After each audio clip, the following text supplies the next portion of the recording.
La grosse panique totale présentement à Bamako concernant le cas du colonel Assimi Goïta et l'imam Diko. L'imam Diko met en garde le colonel Assimi Goïta sur une tentative de déstabilisation du coup d'État au Mali. Au Mali présentement, la situation prend déjà une autre tournure. Assimi Goïta doit-il s'inquiéter des manœuvres de l'imam Diko exilé en Algérie? Ça fait déjà couler beaucoup d'encre et de salive.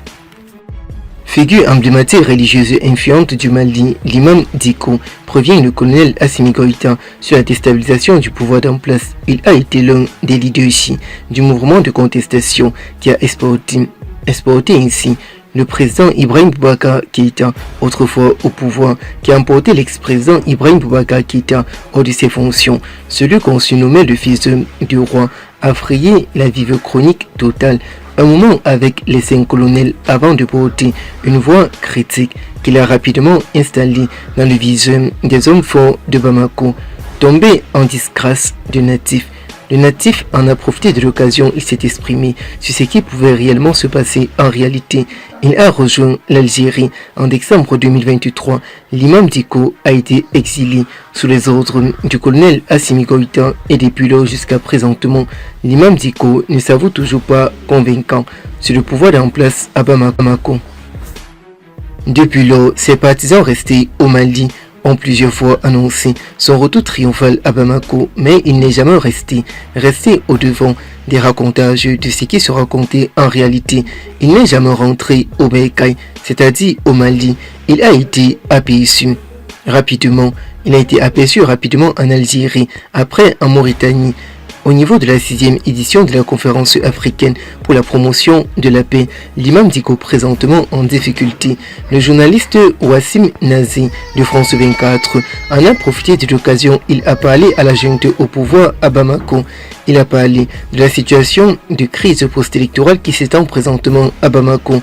Le journaliste parle ainsi comment le colonel Assimi Goïta a tout fait pour contrer cette situation. À ce titre postu, présentement entre le colonel Assimi Goïta et l'imam Diko, tout se raconte en réalité. À ce titre, il travaille à unir toutes les forces vives de l'opposition malienne, notamment de la JNIM. De mes échanges avec lui, il a très peu d'espoir dans une négociation partielle ou quoi que ce soit, avec la triste vérité qui est sortie. Concernant la junte au pouvoir au Mali, présentement le colonel Assimi Goïta est en difficulté car l'imam Diko fait tout et tout pour essayer de contrer cette partie de l'imam Diko dévoilée sur les réseaux sociaux. Au pouvoir plus précisément au Mali, depuis 2023 jusqu'à présentement, ce dont il parle, c'est la réconciliation. L'imam Diko interpelle le colonel Assimi Goïta à la réconciliation nationale. Présentement, le Mali se retrouve en ébullition. Pour le colonel Assimi Goïta et l'imam Diko, la Côte d'Ivoire entrera ainsi en collision partielle. Pour lui, l'imam Diko est le seul qui risque de venir avec des preuves sophistiquées pour dégager la junte au pouvoir. La junte au pouvoir qui a promis de gouverner ainsi le pays jusqu'à nouvel ordre. C'est la seule personnalité acceptée et respectée par toutes les partis politiques, y compris le JNIM, qui accepte son rôle de médiateur avec les autres oppositions.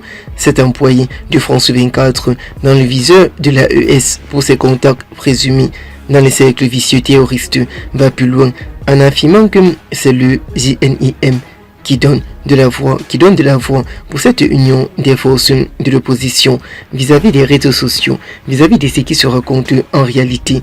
Dans un tournant décisif, tout le monde parle déjà de la situation de l'imam Diko.